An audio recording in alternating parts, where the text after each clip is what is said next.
Buenas noches a todos, bienvenidos a nuestra sesión número 48 del estudio del libro La vida de Cristo desde el nacimiento hasta la ascensión en la Logia Blavatsky. Continuamos hoy con el capítulo 6, revelar la fuente de la verdad.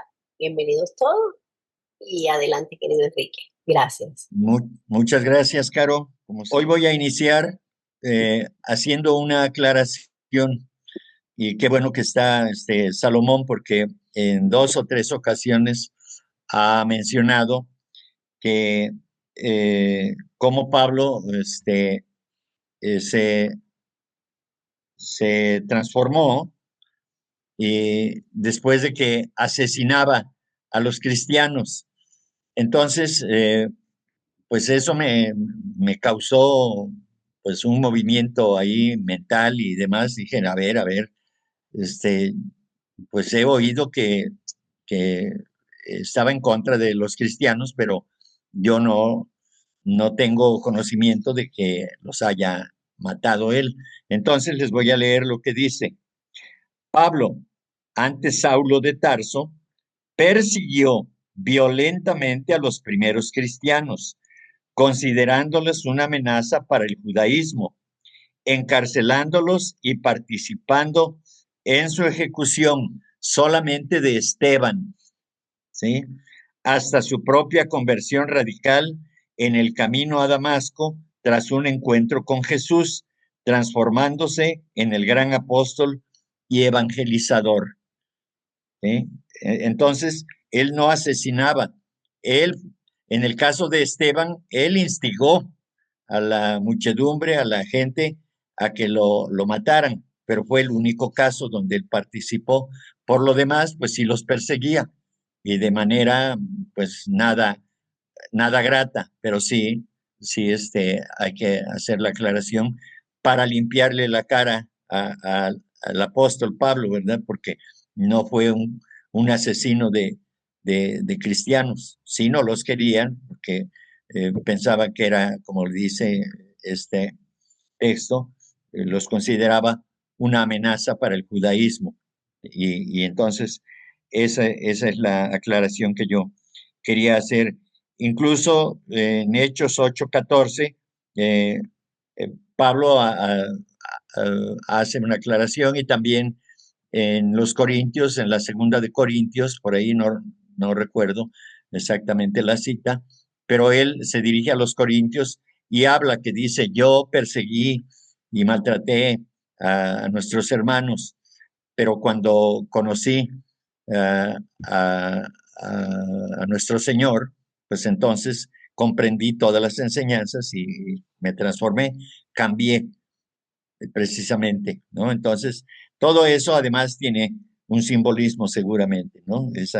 Esa transformación radical no se logra de un momento a otro.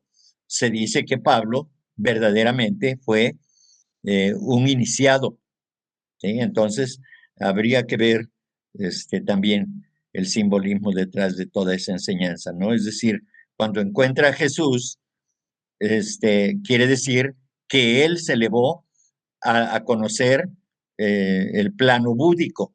Eso puedo interpretarlo de esa manera también. Y es entonces cuando él, tocado por ese estado de conciencia, entonces deja de perseguir y entonces inicia su prédica en todas las iglesias, ¿verdad? Y la verdad es de que sus enseñanzas son pura sabiduría, la verdad. Así lo veo yo. Entonces, hecha la aclaración, entonces vamos a empezar, por favor. Entonces, como estamos aquí tratando todos los asuntos del Evangelio de Jesús, eh, hemos dicho que tiene una enorme carga simbólica toda su enseñanza, porque recordemos que cuando los apóstoles les dicen por qué ellos les hablan en parábolas, ¿sí? Y entonces contesta, porque viendo no ven y oyendo no oyen, ¿sí?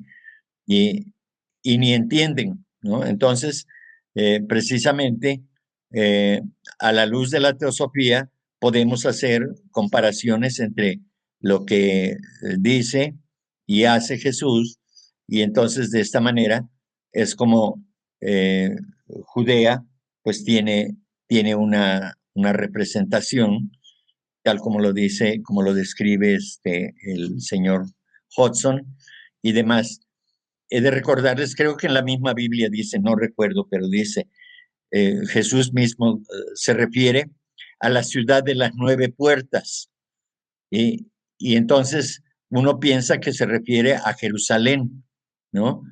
Que, que tenga 9 puertas de entrada y de salida, ¿no? Porque estaría, digamos, resguardada con vallas o alguna cosa así.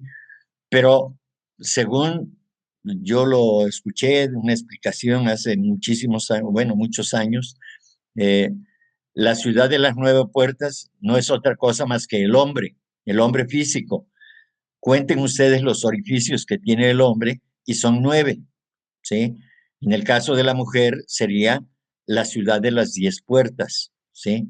O sea, ya digamos, la, la década, o sea, la perfección, digamos, de un cuerpo humano, ¿sí? Entonces, son simbolismos que debemos interpretarlos y por eso continuamos. Entonces, tomé la decisión de hacer un estudio comparado, un análisis, trayendo también, además de lo que se explica aquí por el señor Hodgson, eh, las o la correlación que puede existir, de acuerdo a lo que yo percibo, con las enseñanzas de la voz del silencio, de luz en el sendero, lo que viene en las cartas Mahatma, en los Yoga Sutras de Patanjali y demás.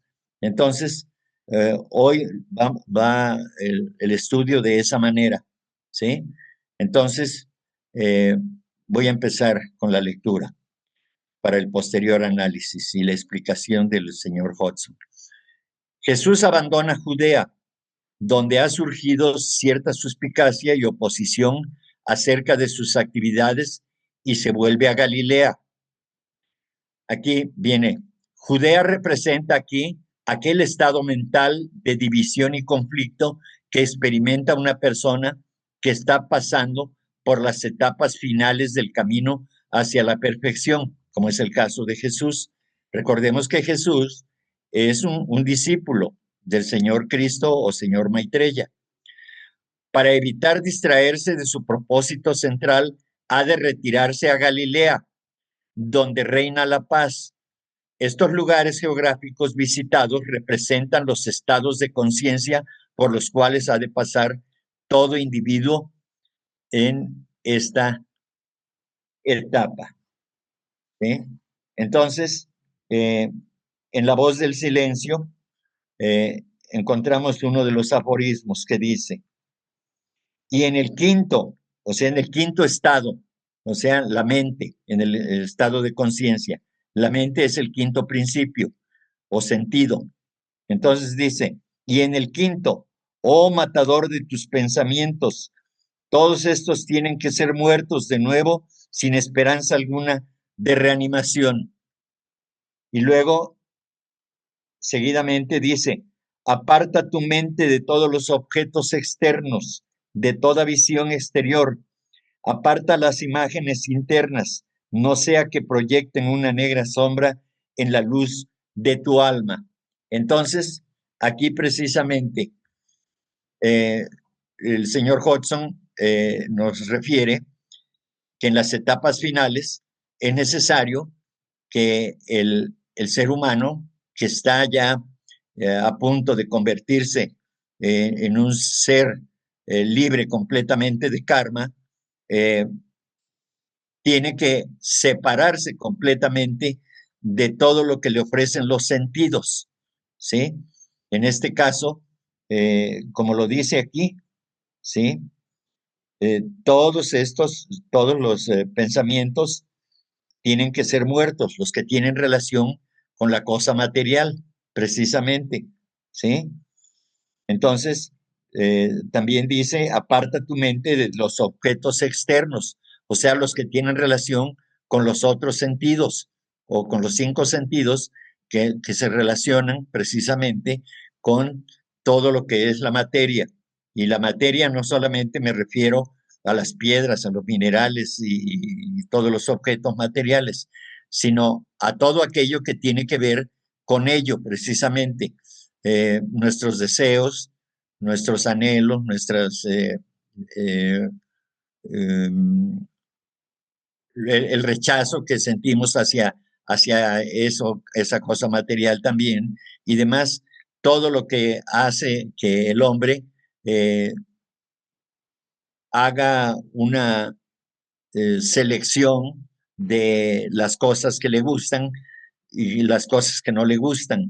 Entonces, de esa manera está el ser humano eh, poniendo su mente y sus emociones a salvo, según él, como nos pasa a nosotros, ¿no? Las cosas desagradables no nos gustan. Y entonces tratamos de escabullirnos, de hacernos a un lado, de separarnos de ellas para que no las confrontemos. Pero es menester, según la enseñanza teosófica, enfrentar todo ello para dar cumplimiento a la eterna ley de karma, porque es lo que nosotros sembramos y habremos de enfrentarlo para poder resolverlo. Entonces, por eso precisamente yo creo que esto está relacionado de acuerdo a lo que dice el señor Hodgson, ¿sí? En este caso, el discípulo trata de, de evitar todo tipo de distracciones y entonces él se aparta no, digamos, a un lugar geográfico, ¿no? Sino que se concentra en sí mismo y se aparta y se aleja de todas esas emociones y de todo aquello que lo está distrayendo de su propósito central, que es la elevación espiritual. Más adelante dice, tú estás ahora en el dharana, el grado sexto, y ahora vamos a ver lo que significa eh, dharana en este caso. Esto está extraído de los Yoga Sutras de Patanjali. ¿Sí? Dice Clara Cott, explica aquí. La voz del silencio le llama dharana, es decir, concentración intensa y perfecta de la mente sobre algún objeto interior, acompañada de abstracción completa de todo cuanto pertenezca al universo externo. Este es el comienzo del retirarse hacia adentro. El individuo se absorbe tanto en ese pensamiento único que gradualmente pierde la capacidad de responder a cosas externas, porque está tan interesado, es decir, su interés fundamental está en alejarse, en separarse de todo lo que tiene que ver con las cosas del mundo exterior, del mundo externo. Pregunta, ¿no hemos visto casos así en la vida diaria? ¿No hemos observado la intensa absorción de un niño en lo que realmente le interesa? Practicar concentración es practicar el estar interesado. En este caso, interesado, que tiene interés particular sobre un objeto espiritual, sobre un objeto elevado, es decir, que su meta es elevada. Entonces está interesado en alcanzar ese estado de conciencia elevado. Para eso sirve la concentración, para que no haya ninguna distracción, que sus pensamientos no estén divagando, que no anden de un lado a otro. ¿Sí? HPB decía en el comienzo del poder que el comienzo del poder de concentrarse consistía en la práctica de poner completa atención en cualquier cosa que estemos haciendo. Pienso que es dejar que la luz de nuestra mente repose con calma y firmeza en cierto pensamiento. Entonces, seguidamente dice Clara Cott, nuestras mentes son como una linterna que llevamos en nuestro viaje por la vida.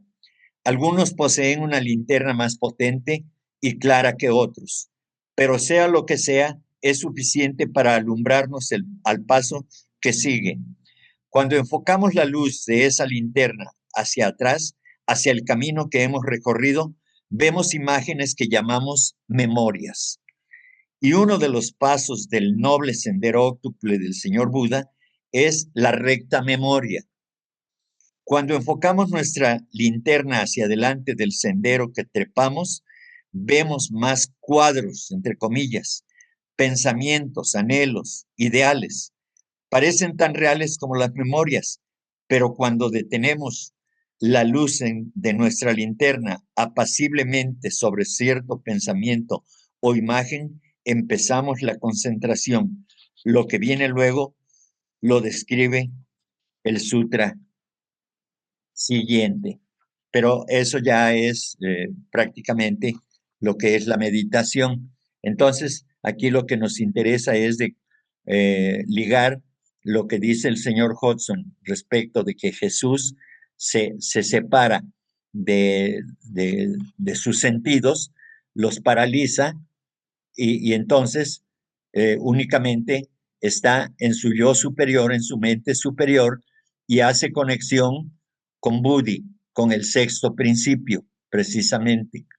Entonces, esta es la interpretación que yo hago para ver cómo podemos nosotros empatar o que cheque una cosa con una enseñanza con la otra de acuerdo a la interpretación que hace el señor Hodgson y lo que nos explica la señora Blavatsky, por ejemplo, en La voz del silencio. ¿Sí? Para mí esto es claro que se trata de eso. Justamente puede haber otra interpretación, pero eso depende de cada uno de nosotros. Yo lo interpreto de esa manera. Bien. En Juan 4:5 dice, llega pues a una ciudad de Samaria llamada Sicar, cerca de la heredad que Jacobo dio a su hijo José. Allí estaba el pozo de Jacob. Jesús venía fatigado del camino, se sentó junto al pozo. Era alrededor de la hora sexta. Se contabilizaba a partir de la salida del sol, que era de las 6 de la mañana, entonces la hora sexta sería las 12 del día, el mediodía. Bien, entonces la interpretación del señor Hodgson es la siguiente. Sicar viene a ser símbolo de un estado de conciencia que incluye la tensión que se produce al forzar y acelerar el paso del desenvolvimiento evolutivo. El agua del pozo simboliza la oportunidad de aliviar esa tensión por la contemplación de la sabiduría perenne. Esa sabiduría perenne solamente se puede ver en el estado de conciencia búdico, ¿sí? A través del sexto principio en el hombre, que es Buddhi o la intuición. Este refrigerio del alma lo proporcionan los precursores y sabios que precedieron a los que están hollando la senda ahora. Recordemos que hollando quiere decir transitando, ¿sí? Se les personifica como Jacob y su hijo José. El número 6 puede tomarse como una referencia a una frase precedente a la que está simbolizada por el número 7.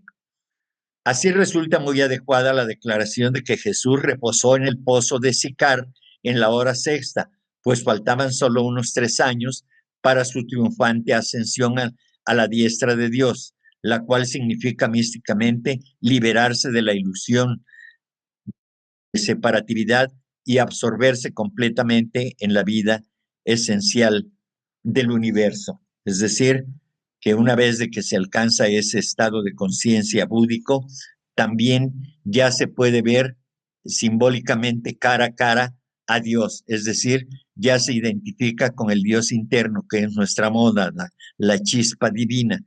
Entonces, ya se acaba la ilusión completamente, ¿sí? Precisamente hemos dicho en muchas ocasiones anteriores acerca de que en el estado de búdico ya la separatividad no existe, se vive la unidad, se percibe y se vive la unidad. Por eso dice que se libera de la ilusión de la separatividad. Para él todo es unidad, para él todos Él es uno con todos los demás, completamente. Y entonces su conciencia se absorbe completamente en la vida esencial del universo, es decir, con la mente universal, con Mahat, ¿sí? Eh, con el alma del mundo, en este caso, ¿no? Entonces, él pasa a ser el océano mismo, el océano de la sabiduría, en ese estado. Entonces, eh,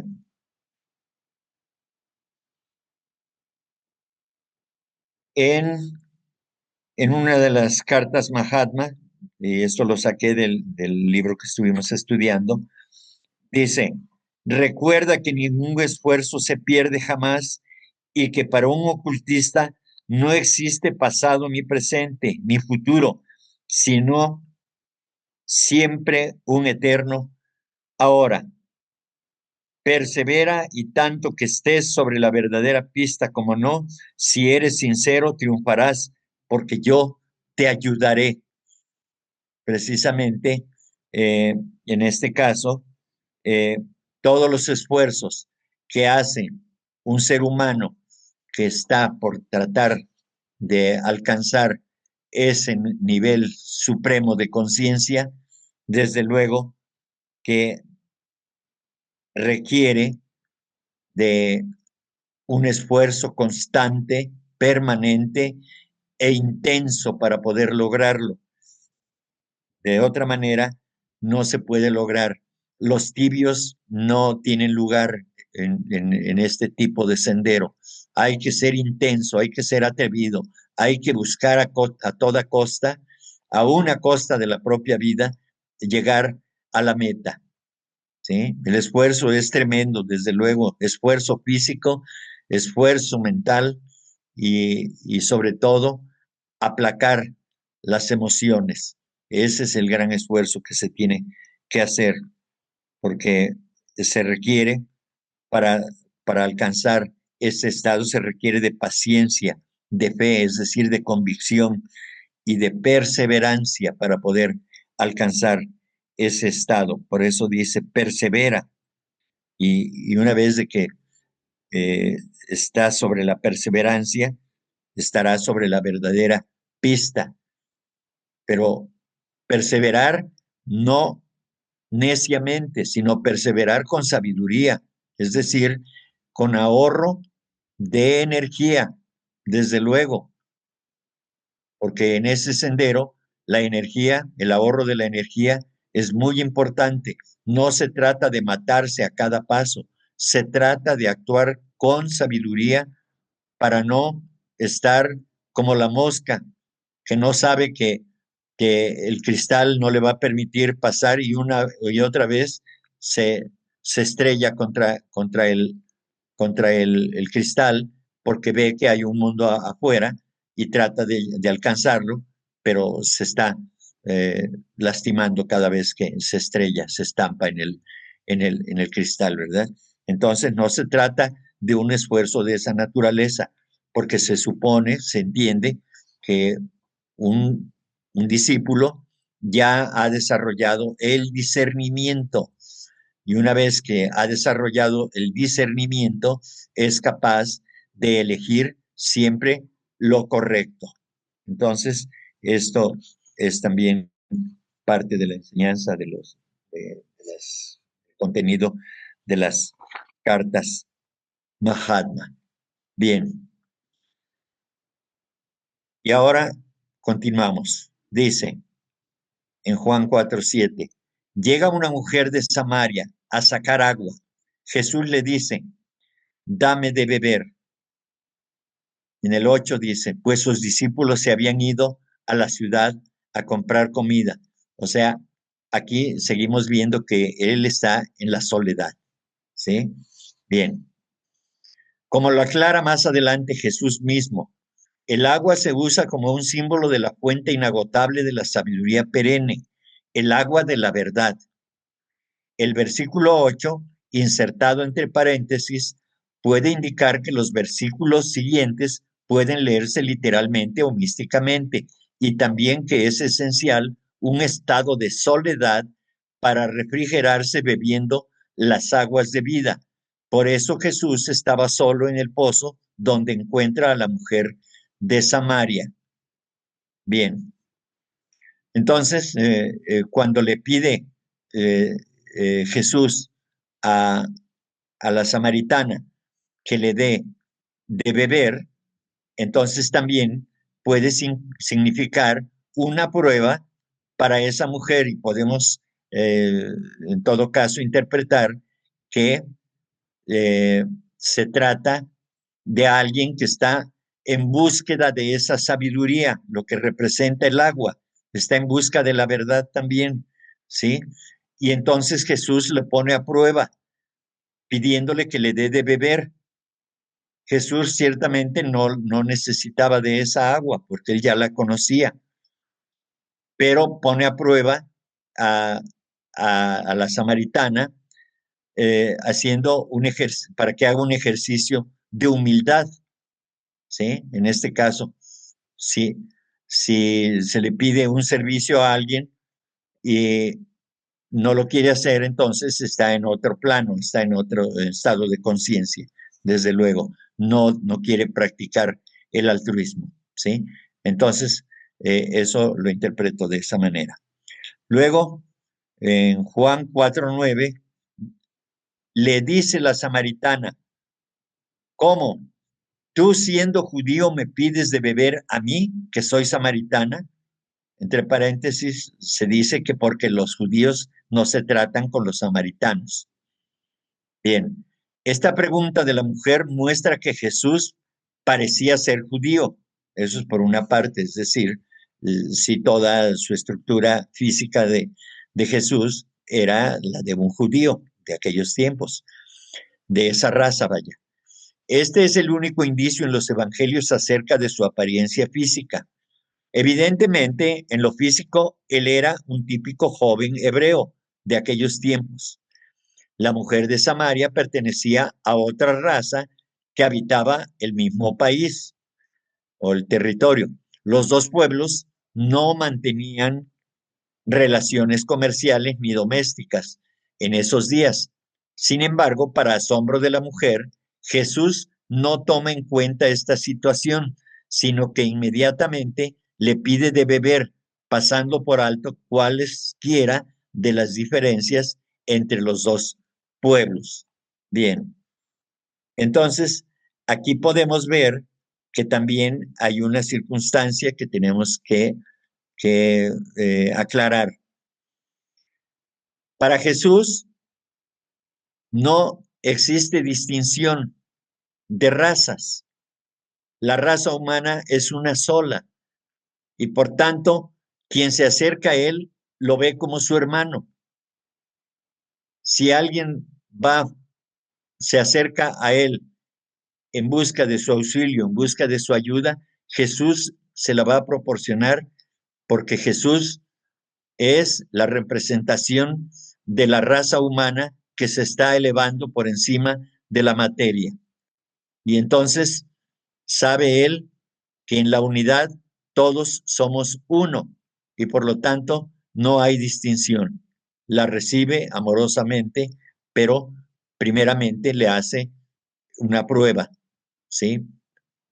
Suponiendo que la samaritana fuera un discípulo, entonces se le pone a prueba para saber si está en condiciones de eh, mostrar la humildad que se requiere para otorgar un servicio como el que le está solicitando Jesús. Bien, entonces aquí podemos decir, citar eh, algo de las cartas Mahatma también. En una de ellas dice, ayuda a tu hermano necesitado y te ayudarás a ti mismo en virtud de la ley de compensación siempre activa e infalible. Esta es otra gran lección. Entonces, aquí, entonces, si nosotros podemos ayudar, si tenemos la voluntad de ayudar a los que consideramos que necesitan de nuestro apoyo, por supuesto que eso lo debemos hacer no buscando que se nos compense algo a cambio, sino que de manera natural la ley compensará a todo aquel que de una u otra forma esté proporcionando algo de sí mismo, algo de su amor, algo de su sacrificio, de su ofrenda por los demás, para que de esa manera la ley pueda cumplirse, la ley de karma, la ley de compensación, de justicia, de amor y de justicia. Entonces, también ahí vemos todo esto. Luego dice el Maha Chohan, todos nosotros hemos de prescindir de nuestro propio ego, el yo ilusorio y aparente. Hemos de reconocer nuestro verdadero yo en una vida divina trascendente. Pero si no queremos ser egoístas, hemos de esforzarnos para conseguir que los demás vean esa verdad, reconozcan la realidad de ese yo trascendente, el Buda, el Cristo o el Dios de cada predicador que tiene en sí mismo. Esto lo dice el Maha Chohan. Y ese es el ideal que debemos perseguir, el alto ideal de trascender más allá de nuestras circunstancias actuales, de llegar a ser como uno de ellos. Nos falta mucho, desde luego, no sabemos cuánto cada uno de nosotros, pero estamos trabajando en pos de esa meta y eso es lo importante. Más adelante haré otras lecturas relacionadas con esto que les estoy comentando. Entonces, yo lo voy relacionando de esta manera. En Juan 4:10 dice, Jesús le respondió, si conocieras el don de Dios y quién es el que te dice, dame de beber, tú le habrías pedido a él y te habría dado agua viva. Entonces, la interpretación es, desde este versículo en adelante, el episodio cambia de lo posiblemente histórico a lo claramente místico. Agua viva se refiere evidentemente a un elemento espiritual interior que puede calmar la sed de conocimiento, sabiduría y verdad. Jesús aparece aquí no como un hombre mortal del pueblo hebreo, sino como un hierofante, o sea, un instructor capaz de dispensar dones espirituales, agua viva, que es lo que iba buscando la samaritana en este caso, ¿sí? Entonces, esta relación que tiene Jesús con la samaritana, podemos entender que la samaritana también está en un proceso espiritual evidente de la búsqueda de una elevación espiritual de sí misma, en este caso, de un discípulo o de un aspirante al discipulado. Y recordemos que los discípulos mayores, como Jesús lo era de un maestro más elevado, también pueden tener discípulos, como se manifiesta en toda la enseñanza de su evangelio. Él tenía sus discípulos, porque él ya tenía un cierto nivel, digamos, tercera iniciación, por decir algo, y un ser un ser humano que ya tiene una tercera iniciación, ya es capaz de tener discípulos también, por supuesto. Entonces, de eso se trata aquí. En Juan 4:11 dice, le dice la mujer, Señor, no tienes con qué sacarla y el pozo es hondo. ¿De dónde, pues, tienes esa agua viva? Es que tú eres más que nuestro padre Jacob, que nos dio el pozo y de él bebieron él y sus hijos y sus ganados. Recuerden que los profetas que antecedieron a la presencia de Jesús eran también iniciados, según se ha explicado en la doctrina secreta. ¿Sí? Son seres muy elevados también. Entonces, aquí lo presentan como padre, dice nuestro padre, es decir, su padre espiritual, en este caso. Jacob era un padre espiritual, en todo caso, ¿sí? Entonces, todos sus discípulos, que se representan a través como sus hijos, son hijos espirituales de Jacob, ¿verdad? Y entonces dice, y sus ganados, en este caso podemos, no sé, ver que los ganados pueden ser sus, sus, este, sus propios principios de cada uno o sus, eh, sí, sus principios en este caso, sí, los principios, el principio emocional, el mental inferior y todo esto, ¿no? Bueno, dice, como en el caso de Nicodemo, la mujer que participa en esta conversación representa a una persona que normalmente está acostumbrada a usar solamente la mente mundana y los sentidos físicos, no siendo capaz de reconocer de inmediato la real presencia que tiene ante sí. Hace la observación de que no tiene un cubo y un cable para sacar el agua, pero como veremos en los versículos que siguen, sus ojos empiezan a abrirse gradualmente hasta que ella llega a darse cuenta de que está en la presencia de un profeta. Es decir, su entendimiento se abre por la enseñanza que le está dando Jesús en este caso. Y entonces su entendimiento se eleva, desde luego, para comprender que está frente a un instructor espiritual.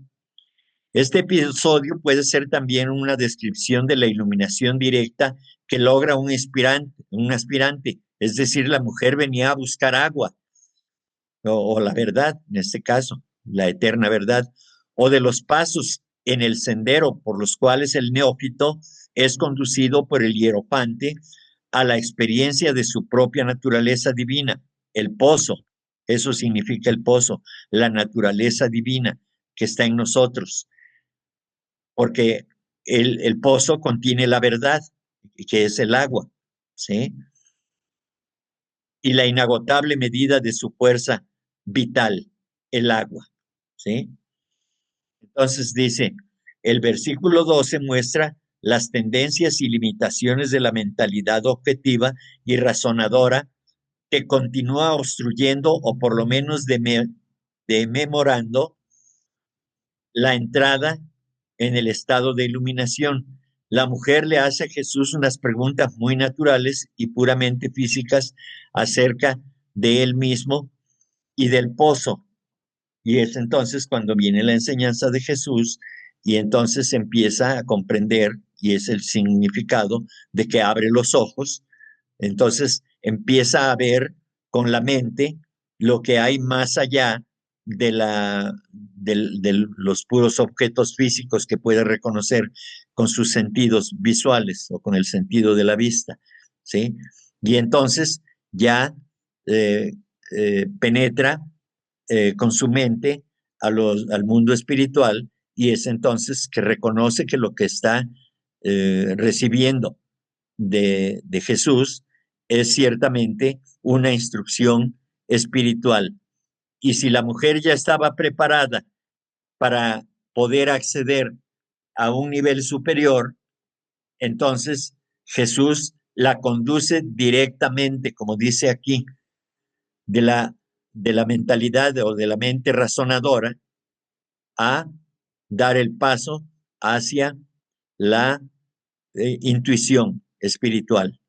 Eso es una iniciación directa, abrirle las puertas, porque además ya estaba preparada, ¿sí? Esta mujer era un discípulo que ya estaba preparado para acceder directamente al conocimiento de ese estado de conciencia. Entonces, de las cartas Mahatma también dice, igual como el agua de un depósito lleno va a parar a uno de vacío conectado con él, e igual como el nivel común se alcanzará más pronto o más tarde según la capacidad del tubo que los comunica, o sea, en este caso, la mente es el tubo. Así se trasvasa el conocimiento del adepto hacia el chela, a través de la mente desarrollada. Y el chela alcanza el nivel del adepto según sus capacidades receptivas. Al mismo tiempo, el chela, al ser un individuo, una evolución separada, inconscientemente comunica al maestro las características acumuladas de su mentalidad. El maestro absorbe su conocimiento y al absorberlo, evidentemente, tiene el maestro el conocimiento perfecto de ese discípulo y obra en consecuencia para abrirle las puertas de la sabiduría perenne, de la sabiduría eterna. Eso es lo que puedo comentar en este sentido. Y luego dice también, créeme, discípulo mío, el hombre o la mujer a quienes el karma sitúa en medio de pequeños y sencillos deberes, como el cumplir con darle de beber en este caso, sacrificios y bondades por medio del devoto cumplimiento de ellos, se elevará en mayor medida hacia el deber, sacrificio y caridad por toda la humanidad. Y entonces aquí vemos que ella, al prestarle el servicio de darle, de conectarlo con el agua de sabiduría que estaba pidiendo Jesús, entonces ella accede de manera inmediata, digamos, al conocimiento supremo, se le abren las puertas de ese entendimiento y entonces es como llega. Pero ella llega también por el cumplimiento de la ley de karma. Ella tenía que estar ahí para cumplir con ese deber a su maestro, en este caso. Y por ende, una vez de que alcanza ese estado de conciencia, ya está lista o listo ese ser humano para servir con amor a toda la humanidad. Bien. Luego dice en Juan 4:13, Jesús le respondió, todo el que beba de esta agua volverá a tener sed. Se refiere al agua física, seguramente. Dice, pero el que bebe del agua que yo le daré no tendrá sed jamás, sino que el agua que yo le dé se convertirá en él en fuente de agua que brota para la vida eterna, es decir, el agua de vida espiritual. Esta persistencia de Jesús hace que gradualmente se abra la visión divina dentro de la mente buscadora, en este caso representada por la samaritana. En este incidente, el agua cambia sus significados simbólicos normales. El espacio es el macrocosmo o las emociones humanas en el microcosmo. El término agua viva implica aquí una verdad que se percibe por medios supramentales o intuicionales, y eso es lo que la samaritana estaba buscando.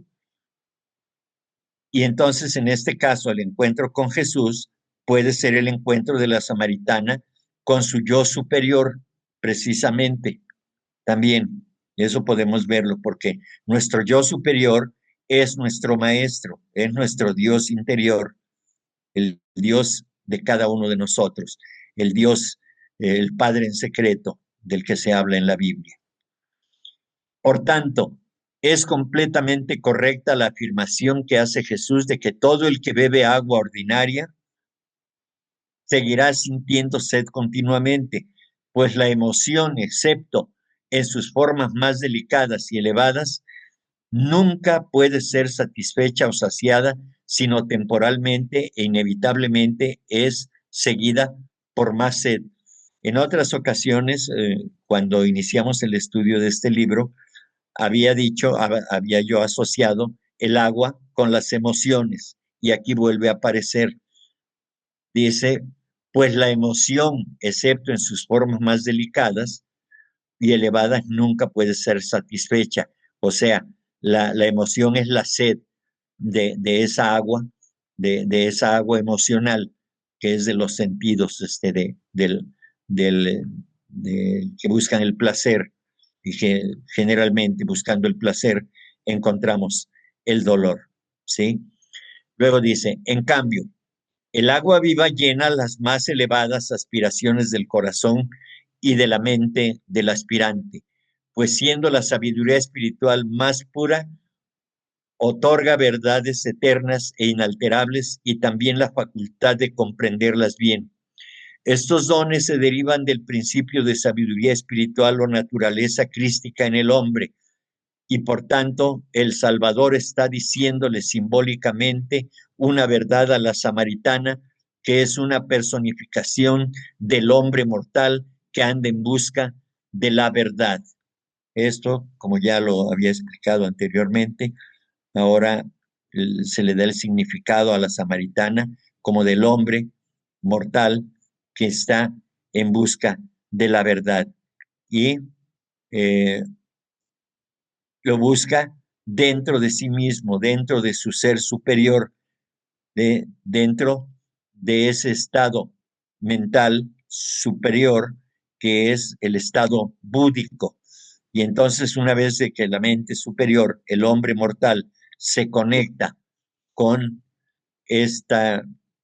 con el principio búdico, entonces alcanza el conocimiento de la unidad en sí mismo, no a través de del maestro, sino de su maestro interno, no del maestro externo, el cual está representado por Jesús en todo caso, sino de su maestro interior, en este caso, que lo lleva, que lo conduce al hombre a entender, a comprender la verdad de la unidad de todo en todo.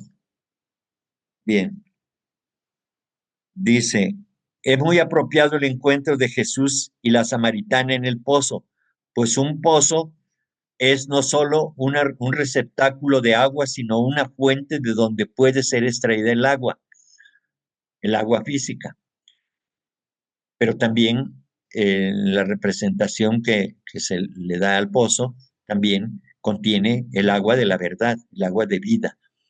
Más aún, este pozo tenía características especiales, pues había estado asociado con un patriarca y sabio de tiempos anteriores, es decir, con Jacob. Este pozo indica las aguas vivas de la sabiduría perenne, descubiertas y prodigadas a la humanidad por los antiguos sabios. Es decir, esa sabiduría que la señora Blavatsky nos trae a través de la doctrina secreta. Esa es la sabiduría perenne, la doctrina secreta.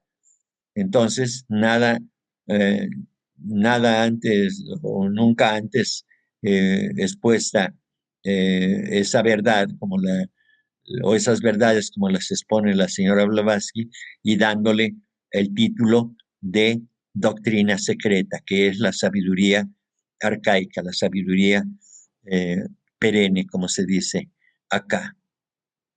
Visto así, este episodio describe un proceso interior que tiene lugar en lo profundo de un hombre que está ya en el umbral del despertar espiritual. La samaritana personifica a todos los buscadores de luz y verdad a través de las edades que han sentido sed y acuden a un pozo para aplacarla. En este sentido, diré que todos ustedes encajan perfectamente en en este ejemplo. Todos nosotros, todos ustedes somos esa samaritana que está en búsqueda de la verdad y nos acercamos al pozo que es la teosofía, porque ahí está contenido esa verdad que buscamos, la verdad espiritual que está dentro de nosotros y que poco a poco la vamos descubriendo, que poco a poco la vamos sintiendo, la vamos percibiendo y que iremos avanzando por esa sabiduría que está dentro de nosotros, una vez que seamos capaces de escucharla, que podamos nosotros de acudir a su llamado, que nosotros podamos de esa manera comprenderla, entenderla y practicarla sobre todo. Esa es la verdad. Entonces, nuestras almas, ustedes como almas y yo también, estamos en esto porque tenemos sed de esa sabiduría, porque no es la primera vez que la confrontamos o la conocemos o estamos en contacto con ella. Seguramente ya hemos estado en contacto con ella en otras encarnaciones y por eso la buscamos y por eso nos despierta interés, por eso nos gusta, por eso coincidimos nosotros con esta enseñanza, porque seguramente ya la hemos tenido en otro momento. Quiero leerles otra información que dice, tarea de la magia, humanizar nuestras naturalezas con compasión para toda la humanidad y todos los seres vivos, en vez de concentrar y limitar nuestros afectos a una raza predilecta. Sin embargo, pocos de nosotros, con excepción de aquellos que han alcanzado la negación final de moksha, podemos desligarnos a tal grado de la influencia de nuestros vínculos terrenales como para no ser sensibles en varios grados a los más sublimes placeres, emociones e intereses del común de la humanidad. Es decir, que no importa en qué estado de elevación se encuentre un ser, por elevado que esté, no deja de percibir y de sentir, porque lo conoce, el placer, como lo sienten, como lo perciben los seres humanos que todavía no han alcanzado ese estado de conciencia. ¿Sí? Entonces, dice después, desde luego, cuanto más grande sea el progreso hacia la liberación, tanto menos será este el caso, hasta que para completarlo todo, los sentimientos humanos personales puramente individuales, o sea, los lazos de consanguinidad, de amistad, de patriotismo y de predilección racial, todos cederán para fundirse en un solo sentimiento universal, el único verdadero y sagrado, el único desinteresado y eterno amor, un inmenso amor por la humanidad como un todo, porque la humanidad es la gran huérfana, la única desheredada sobre esta tierra, amigo mío, y es deber de todo hombre capaz de un impulso desinteresado hacer algo, aunque sea poco, por el bien de ella. Entonces, cada pensamiento amoroso que nosotros, en los límites naturales de nuestra comprensión acerca de estas enseñanzas, y que podamos nosotros dispensar algo de ese amor que nosotros podemos sentir dentro de nosotros y dispensarlo a los demás, será siempre bienvenido por las jerarquías gloriosas que están guiando a la humanidad. Y por supuesto que la humanidad, aunque no lo perciba, pero lo recibirá, por supuesto, para su bien, para su beneficio. ¿Sí? Bien. Como ha sucedido en todos los tiempos, cuando un aspirante está listo, aparece un maestro que le instruye acerca del sendero de la iluminación interior y le da las aguas vivas. Esto no ha dejado de suceder jamás, como es el caso de la samaritana y el encuentro que tiene con Jesús simbólicamente. En Juan 4:15 dice, le dice la mujer, Señor, dame de esa agua para que no tenga más sed y no tenga que venir aquí a sacarla. El aspirante dice que su sed no es saciada un pozo externo y no tendrá que buscar más pozos de esos. A la luz de la presencia del Maestro, observa y reconoce, ¿verdad?, que la verdad está dentro. En Juan 4:16 dice, Jesús le dice, vete, llama a tu marido y el que ahora tienes no es marido tuyo. En eso has dicho la verdad. Le dice la mujer, Señor, veo que eres un profeta. Bien, entonces yo aquí, independientemente de la interpretación que le da el señor Hodgson, yo veo que dice, efectivamente no tienes marido porque has tenido 5. Y yo quiero entender que se refiere también a los 5 principios, es decir, como ya la samaritana ya está instalada en el 6º principio búdico, entonces le pide que se contacte nuevamente con los otros 5 principios inferiores, ¿sí? Entonces, por eso Jesús le dice que no tiene uno, que ha tenido 5, ¿sí? Que ha tenido 5 maridos, es decir, 5, el marido es a quien una mujer se ata, digamos, simbólicamente. Y en este caso, estos 5 maridos son los 5 principios inferiores a los que ha estado atado ese hombre simbolizado por la samaritana, ¿sí? Entonces, Jesús le pide que nuevamente los contacte, que se ponga en contacto con esos 5 principios inferiores, ¿sí? Entonces, bajo la comprensión que ya alcanzó del estado búdico, ella le dice, Señor, veo que eres un profeta, es decir, ya puedo yo entender, comprender tu enseñanza, ya puedo estar perfectamente clara en los conceptos que tú estás virtiendo sobre mí. Tu enseñanza me es valiosa desde el punto de vista espiritual. Entonces, la explicación del señor Hodgson es la siguiente. Jesús muestra conocimientos muy privados acerca de la samaritana, que normalmente no hubiera podido tener al hablar de cosas de su vida doméstica y matrimonial. Esta revelación de sus poderes supernormales de percepción de Jesús logró su objetivo de ganar la atención de la mujer y abrir su intuición, que es el 6º sentido.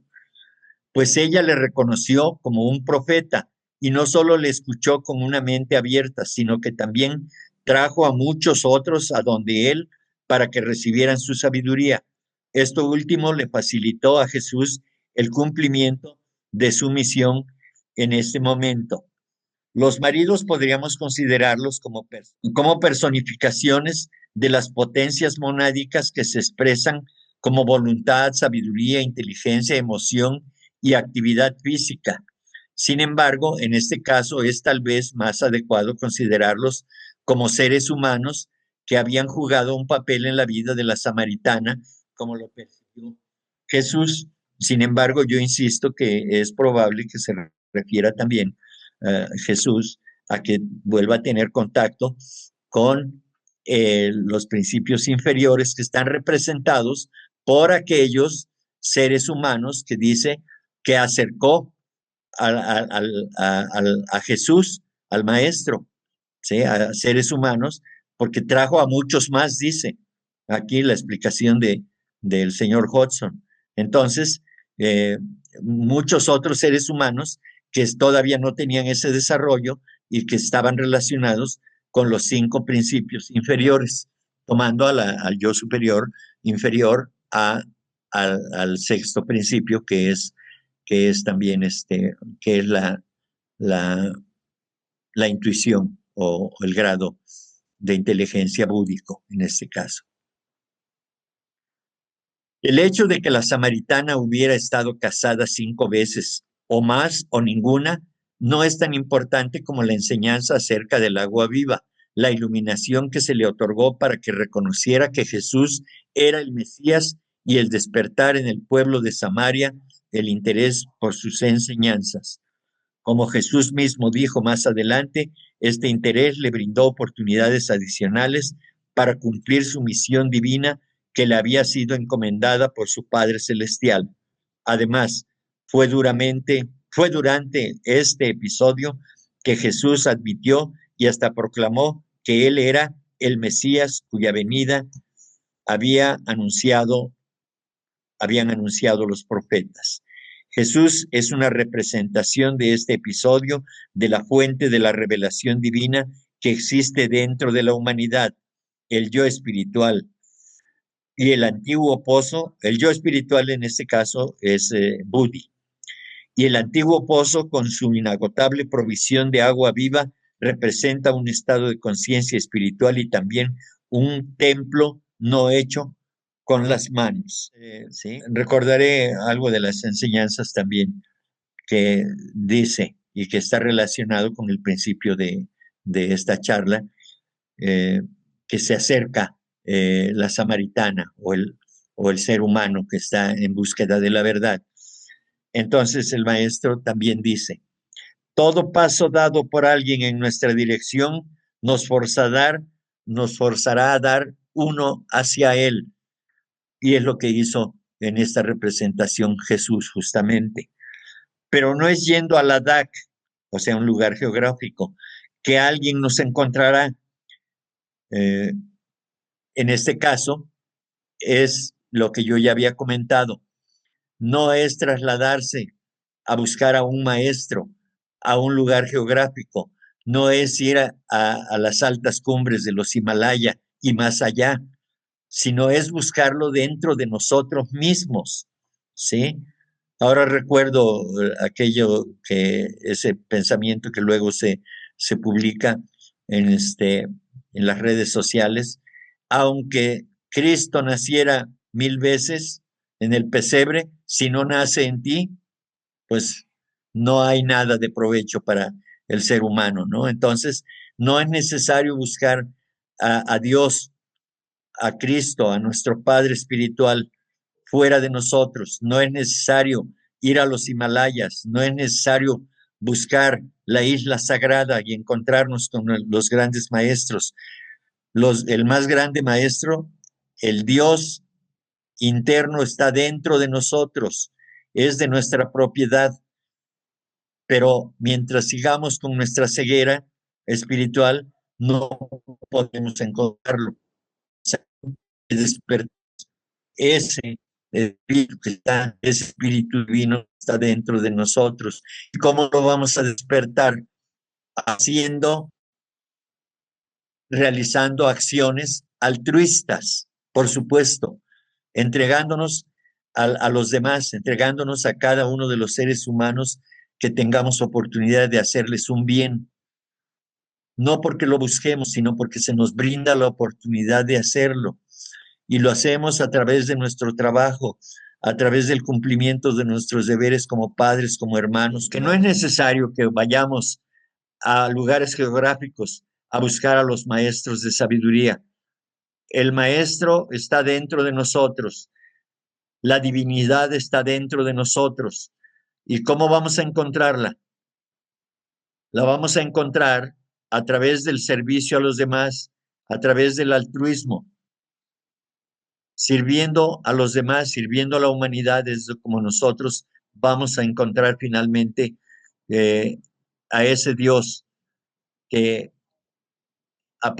parece tan lejano a nosotros, pero parece tan lejano porque nosotros no hemos desarrollado la capacidad de sentir el amor por los demás de una manera intensa, de una manera totalmente desapegada de la recompensa.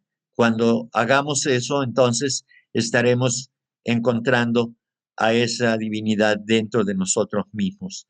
Y es entonces cuando ese ser humano, cuando nosotros tenemos la capacidad de poder entregarnos enteramente a la gran labor de servicio a la humanidad.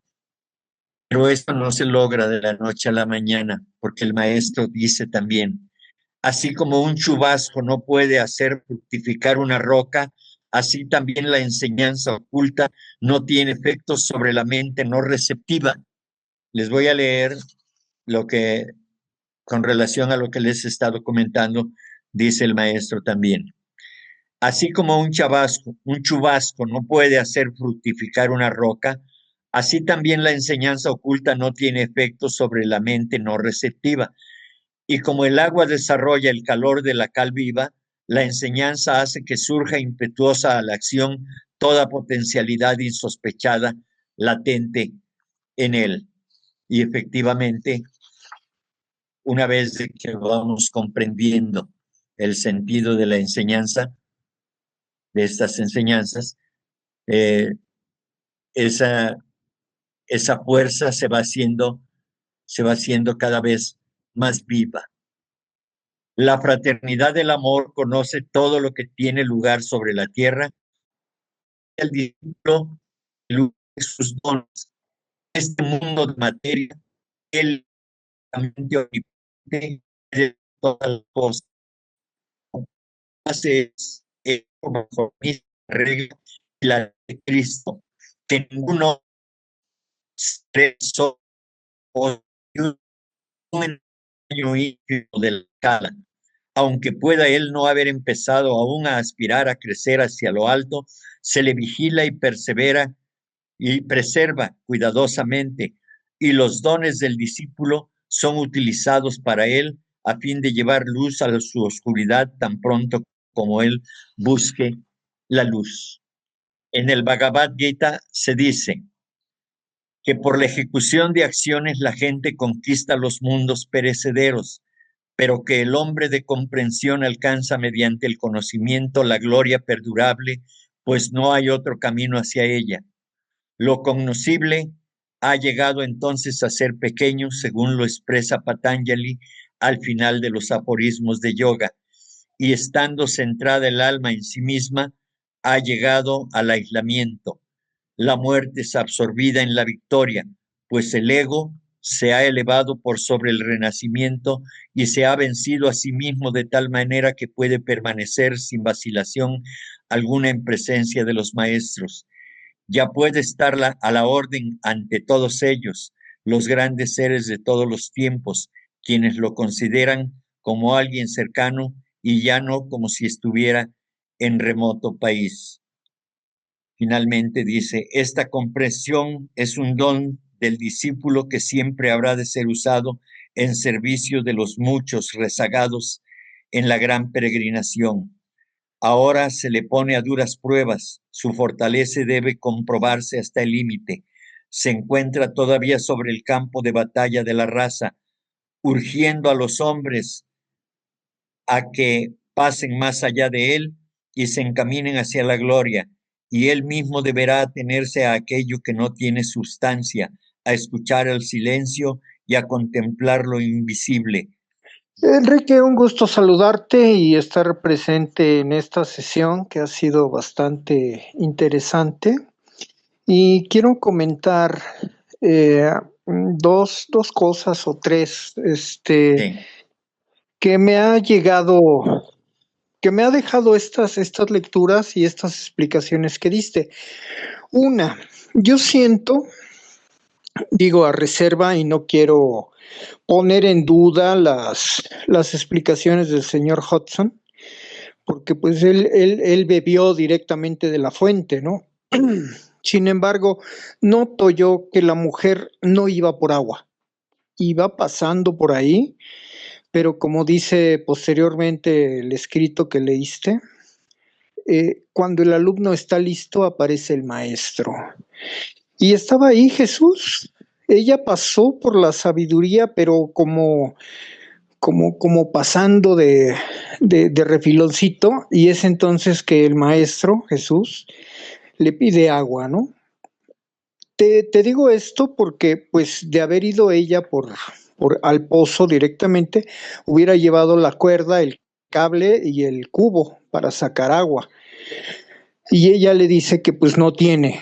Entonces, es algo muy interesante, porque muchas veces pensamos que vamos por la vida rozando la sabiduría, pero no encontramos al maestro o el maestro no nos encuentra a nosotros y a veces podríamos haberla dejado pasar como pudo haber pasado esta mujer. Otro punto que me llama la atención es que sea mujer, ¿Es acaso que se refiere a nuestro lado femenino, que es un poco más receptivo para algunas cosas, ya que el lado masculino es solamente rigidez y conocimientos un poquito cuadrados? Esto quiero hacerlo patente como una duda. Y y bueno, en realidad, pues todo el escrito me ha parecido maravilloso y muy esclarecedor, y solamente me quedan esas dos que bien podrían ser no solo aseveraciones, sino dudas manifiestas de mi parte. Un saludo, Enrique, y espero tu respuesta. Recordemos que en el transcurso de la explicación se estuvieron interpretando de diversas maneras, pero yo dije que independientemente del encuentro, yo lo interpreto como que la mujer no acudió a un pozo físico, es solamente un ejemplo, una alegoría.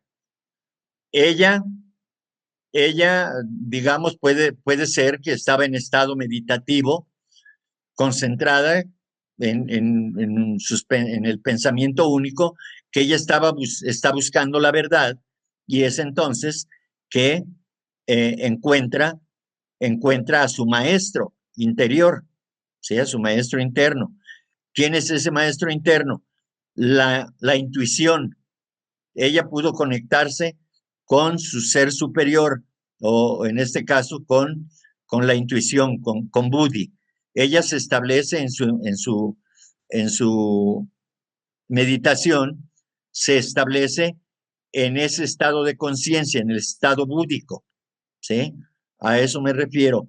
Entonces, no pensemos que efectivamente la mujer se pone en estos ejemplos, la Biblia toda está llena de alegorías, y entonces por eso se hacen estas interpretaciones, pero también se tiene que tomar en cuenta que, bueno, si efectivamente la mujer anda en busca de su maestro, pues entonces anda en busca de algo. Recordemos que el agua, en este caso, no representa el agua de un pozo, sino que representa la sabiduría eterna, en este caso, ¿no? Entonces, yo me circunscribo a esa interpretación.